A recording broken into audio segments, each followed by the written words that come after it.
Now available in paperback and Kindle Unlimited, E-Steam The Sands of Time. It's action and adventure in ancient Egypt in this terrific teen time travel romance. Get your copy of E-Steam The Sands of Time at your favorite online bookseller today.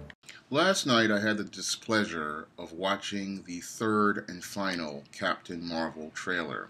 And after watching the third and final Captain Marvel trailer, I can emphatically say that this is going to be one of the worst movies Marvel Studios ever produced, one of the worst movies of 2019, and I believe it's going to be one of the biggest flops for Marvel Studios, and it may possibly be the film that derails the Marvel Cinematic Universe. What I saw in that trailer was a film that was far, far below the standards established by Marvel Studios' Iron Man back in 2008.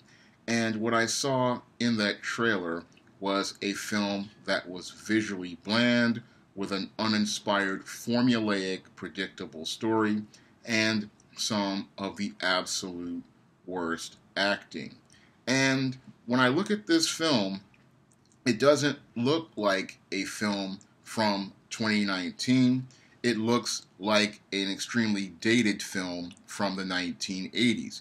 Now, I know this film was supposed to be set in the 1990s, but I never saw any of the spirit of the 1990s in that trailer. There was a scene where they were talking about grunge, and you had Carol Danvers, who was not even dressed in any way, shape, or form that looked like grunge. Anybody who knew the whole grunge scene know how that ran, and they knew that, and what I saw with Carol Danvers, that was not a grunge look at all.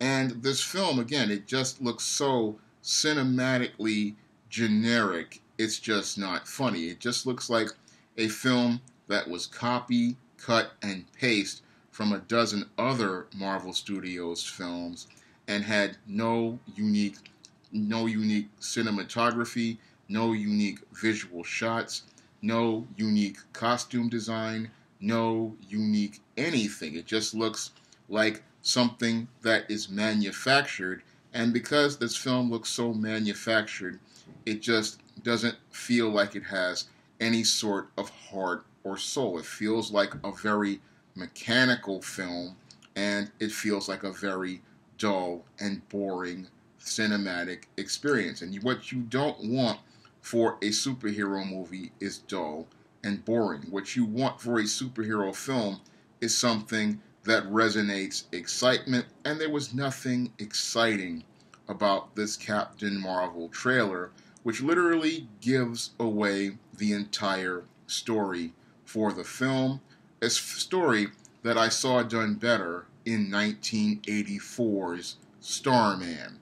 Now, in this film, I can tell you the story pretty much because I saw it in 1984 Starman, a film I highly recommend, but I don't recommend you go see this movie. Now, in this film, we are going to have Carol Danvers, who's going to be probably doing a test flight of some sort. She's going to be abducted by these Kree aliens. Her memory is going to be wiped. She's going to be trained by this Star Force. And then she's going to try to escape on a ship. The ship's going to fall apart. She's going to crash to Earth. She's going to have no memory of herself. She's going to meet S.H.I.E.L.D. agent Nick Fury. And then they're going to go on this mission to wipe out and deal with these Skrulls who have infiltrated the Earth, because that's probably one of the reasons why her ship crashes, because the Skrulls are going to shoot it.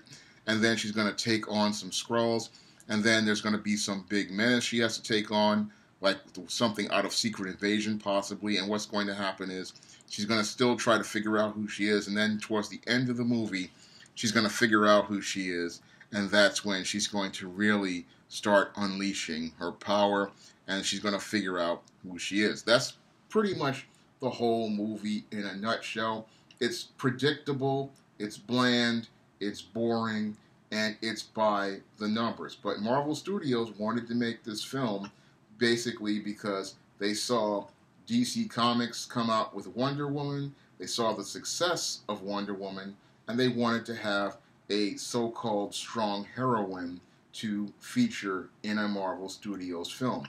Unfortunately, in their attempt to try to mirror some of DC's success, they may have possibly derailed the entire Marvel Cinematic Universe. Because, as I see it, if they have these plans, like I've been hearing when I was watching a Yellow Flash video about making Captain Marvel the savior of the Marvel Cinematic Universe in Avengers Endgame, they're going to literally destroy this film in the exact same way that they messed up Star Wars with The Last Jedi. Because if you have this character come in here like a Mary Sue at the last minute and save everybody, what that's going to do is it's going to emasculate all of the Marvel superheroes, and it's going to really derail the entire Marvel Cinematic Universe, because we've waited 10 years to build up Thanos, and with Infinity War, we really did not get to see a strong payoff in that. And then if you have Captain Marvel coming in like a Mary Sue and a Deus Ex Machina, that's going to completely derail that film in the same way Rey derailed derailed Star Wars in Force Awakens and Last Jedi. So for all that setup, it looks like we're going to have a really terrible payoff. And with Captain Marvel, it looks like it's going to literally be an exact mirror of what happened with Star Wars with The Force Awakens, which I believe Captain Marvel is Marvel Studios' Force Awakens, and I believe Avengers Endgame is going to be The Last Jedi of the Marvel Cinematic Universe. And when I look at Bob Iger's long-term plans, I see this man going to be forced to shop his resume around. Now, Bob Iger is the CEO of Disney, and he's gambling on Captain Marvel being a huge hit. And I believe that is one of the biggest mistakes he and Kevin Feige are making on gambling on Captain Marvel, because Captain Marvel is definitely not Wonder Woman. Wonder Woman is an icon. She's been around since the 1940s, and everybody knew who Wonder Woman was. And with DC and they had somebody great in Patty Jenkins, because she really cared about that film and gave us a great superhero film that captured the mission and spirit of the character up until the last 15 minutes and gave us something almost on the level of Superman 1978. But with this Captain Marvel, we have this obscure character who most comic fans hate, most comic fans can't stand, and is someone that most people in the general public don't know about. But we have Bob Iger gambling on this Captain Marvel to be the savior of the MCU, and he's gambling on her being this big hit for Marvel Studios. I believe that Bob Iger really shouldn't put all of his eggs in the Captain Marvel basket, because when I take a critical look at Captain Marvel, it's reminding me a lot of 2004's Catwoman with Halle Berry. Now, back in 2004, we had Spider-Man 2 hitting theaters and being a huge hit, and then we had Warner Brothers, who was desperate to get something out, so they polished off this Catwoman project that was in development Hades, and they had spent millions of dollars on it, and Michelle Pfeiffer had passed on it, and I believe another actress had passed on it, and then they recruited Halle Berry to come in, and they paid her $15 million to play Catwoman in their film, but the Catwoman they had was Patience Phillips and not Selena Kyle. And once people saw that it was Patience Phillips, we had grumblings from comic fans that they weren't happy with the film, and then those grumblings turned into anger when they saw the picture of Halle Berry in that absolutely ridiculous costume with the leather pants and the open-toed boots and that ridiculous mask. And once that came on, most of the comic community at the time, I remember it's 2004, I was on Superhero Hype at the time, and people were roasting this film, and they also roasted it on the DC message boards, and there was a vehement campaign to not go see this movie or support it. And the reason why was most comic fans said they did not want to encourage Warner Brothers to continue making bad films, because they had already stomached Batman and Robin in '97 and Batman Forever, which derailed the Batman franchise, and they didn't want to continue giving this studio more reasons to continue making adaptations that were not true to the source material or true to the spirit of the source material.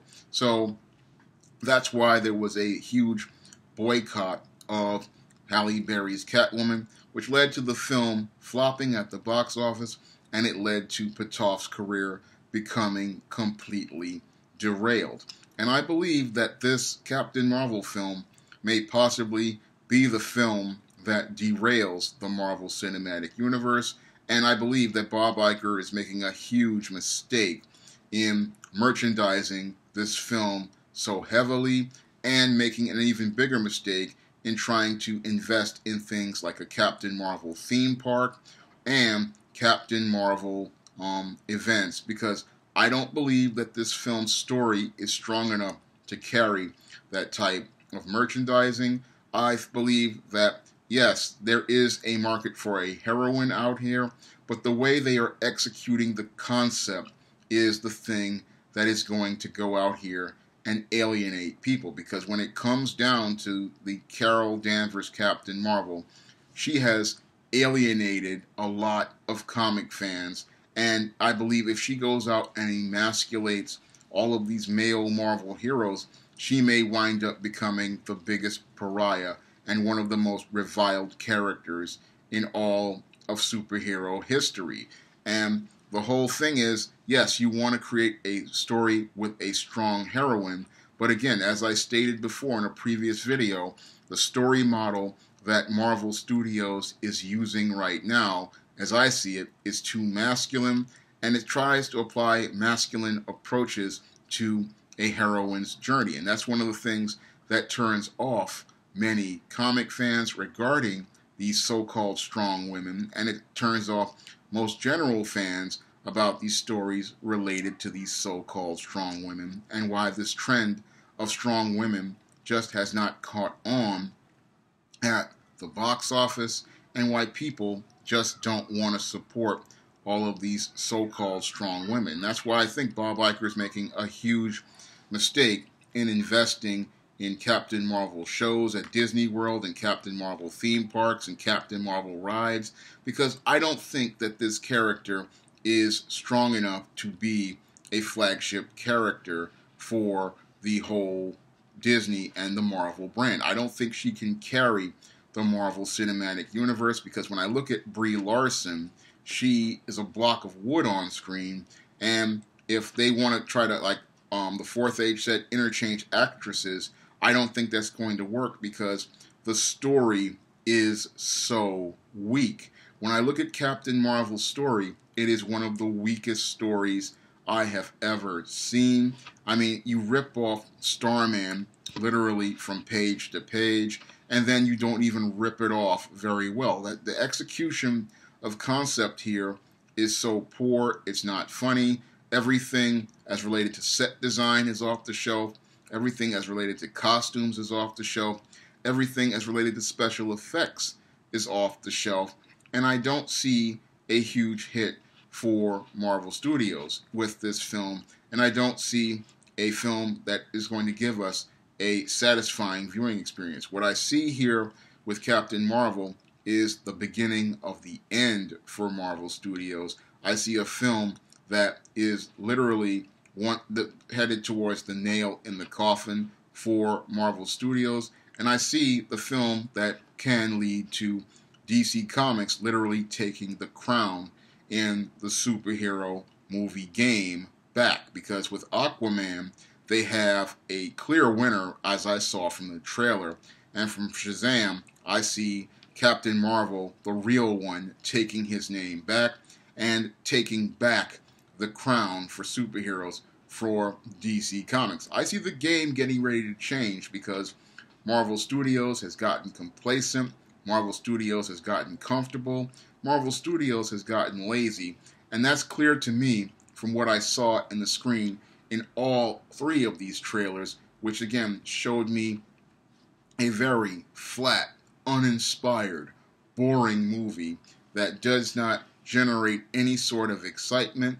And I believe the only reason they want us to go see this Captain Marvel is because it has a woman in it. But I'm sorry, you're going to have to give viewers and your audience more than just a superhero movie with a woman in it. You have to give people a compelling story.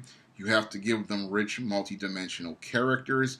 And you have to give them action and adventure that is unique and inspired. And there's nothing inspiring or fun about this movie. There's nothing exciting about this movie. The dialogue is off the shelf. The sets are off the shelf. Everything is just so uninspired and so dull that it gives you no reason to watch it. And this is a movie that, again, I feel no problem about passing on. And again, I see Bob Iger getting ready to have a bigger disaster on his hands than Star Wars The Last Jedi with Captain Marvel. And I see the movie that may possibly lead to him either resigning or getting terminated, because with the complete collapse of Lucasfilm under his leadership, the complete decline of ABC as a network as under his leadership, and the impending collapse of the Marvel Studios brand, there's not going to be any place for him to go after this, because he has sat there and enabled people like Kevin Feige and your Kathleen Kennedy and let them get away with running these brands into the ground. And eventually the board of directors is going to say enough is enough, and that's going to be the end of your Bob Iger, your Kathleen Kennedy, and your Kevin Feige, because I look at these films and they are just not quality, they are just not compelling. And again, they show me a Disney that has become comfortable, complacent, and getting sloppy, not understanding that the Disney is on, from what I've seen on the screen, is not a studio that is ready to compete. It looks like a studio that's about to meet a great defeat. If you want to see a story featuring a fun and strong heroine, you can pick up my ISIS series books or my E-Steam series books on Amazon.com by clicking the link in the description box. And if you want to see me make more videos like this, you can donate to my Patreon by clicking the link in the description box. That's all I have to say for this video. You can comment, rate, and subscribe.